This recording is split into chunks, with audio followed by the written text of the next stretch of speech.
आकाश आनंद पर खुलकर बोले चंद्रशेखर आजाद। क्या आकाश के लिए नगीना सीट छोड़ देंगे चंद्रशेखर? मायावती से चंद्रशेखर आजाद ने की बड़ी अपील। विपक्षी दलों पर फूटा चंद्रशेखर आजाद का गुस्सा। जी हां, लोकसभा चुनाव 2024 की तैयारियों में जुटे चंद्रशेखर आजाद ने मीडिया के सवालों का सामना किया। मीडिया ने उनसे मायावती से और आकाश आनंद से जुड़े कई तीखे सवाल किए, तो वहीं चंद्रशेखर आजाद विपक्षी गठबंधन के कुछ फैसलों पर भड़कते नजर आए। बात करें कि विपक्षी गठबंधन पर इस वजह से भड़के क्योंकि विपक्षी गठबंधन की शुरुआत काफी लंबे वक्त से की गई थी, लेकिन आज विपक्षी गठबंधन पूरा बिखरा हुआ है। इस वजह से चंद्रशेखर का गुस्सा फूटा। दूसरी तरफ मीडिया कर्मी ने यह सवाल कर लिया कि आप ये अपील कर रहे हैं कि मायावती की बसपा इंडिया अलायंस का हिस्सा बने, लेकिन अगर मायावती की बसपा इंडिया अलायंस का हिस्सा बनती है और यह सीट जो नगीना सीट से आपने चुनाव लड़ने का ऐलान कर रखा है, उससे अगर मायावती अपने भतीजे और अगले उत्तराधिकारी बसपा के उनको उतारते हैं आकाश आनंद को, तो क्या आप ये सीट छोड़ देंगे गठबंधन के तहत? तो चंद्रशेखर आजाद ने सवाल का जवाब ही पलट दिया। चंद्रशेखर आजाद कहते नजर आए मीडिया के सवालों को लेकर कि चंद्रशेखर आजाद ने कहा कि आकाश आनंद तो मेरे छोटे भाई की तरह हैं। हाल ही में उनको Y+ कैटेगरी की जो सुरक्षा मिली वह सुरक्षा जरूरी भी थी, क्योंकि जनता के बीच अब जाएंगे, जनसभाएं करेंगे और जितनी जनसभाएं, जितना जनता से बातचीत करेंगे, उतना ही जनता का प्यार और आशीर्वाद उन्हें मिलेगा।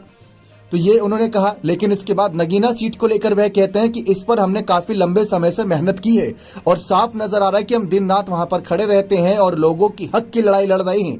जिस तरीके से भाजपा गरीब, पिछड़े और अल्पसंख्यक के साथ अन्याय कर रही है, दलितों के साथ अन्याय कर रही है, उसकी आवाज हम जनता तक पहुंचा रहे हैं और उनकी आवाज बनकर आगे सरकार तक पहुंचा रहे हैं। इसी सवाल को पलटते हुए चंद्रशेखर आजाद ले गए दिल्ली के इंद्रलोक वाले मामले पर, जहां पर हाल ही में एक जमाती पर पुलिस ने लात मार दी थी, जिसकी वजह से काफी ज्यादा मुद्दा भड़का।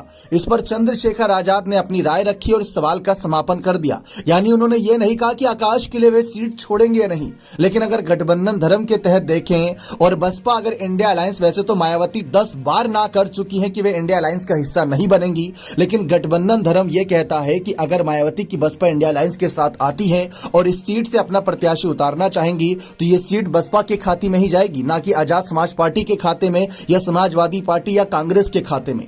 तो चंद्रशेखर आजाद ने ये बात रखी। इसी के साथ साथ जो आकाश आनंद को Y+ कैटेगरी की सुरक्षा मिली, उसको लेकर भी चंद्रशेखर आजाद ने काफी खुशी जताई। उन्होंने साफ कहा कि आकाश आनंद जिस तरीके से मेरे छोटे भाई हैं, काफी मेहनत करेंगे, अब चुनाव नजदीक है, उनकी सुरक्षा होनी भी चाहिए। वो फील्ड में जाएंगे तो उन्हें कोई नुकसान भी हो सकता है, वो जैसा संघर्ष करेंगे वैसा ही समाज देगा। उन्होंने दावा किया कि हम कांशीराम के असली वारिस हैं। जी आप सभी को बता दें, यही सवाल मीडिया कर्मी ने उनसे किया कि एक तरफ कांशीराम जी ने खुद मायावती को अपना उत्तराधिकारी बनाया और मायावती ने आकाश आनंद को अपना उत्तराधिकारी बनाया, और आप कांशीराम जी को अपना सब कुछ मानते हैं, उनके ही विचारों पर आगे चलते हैं, लेकिन आप कांशीराम जी का अपने आप को खुद को उत्तराधिकारी बताते हैं। तो मायावती ने तो आकाश आनंद को उत्तराधिकारी बनाया और आप अपने आप को कांशीराम जी का उत्तराधिकारी बता रहे हैं, ऐसे कैसे?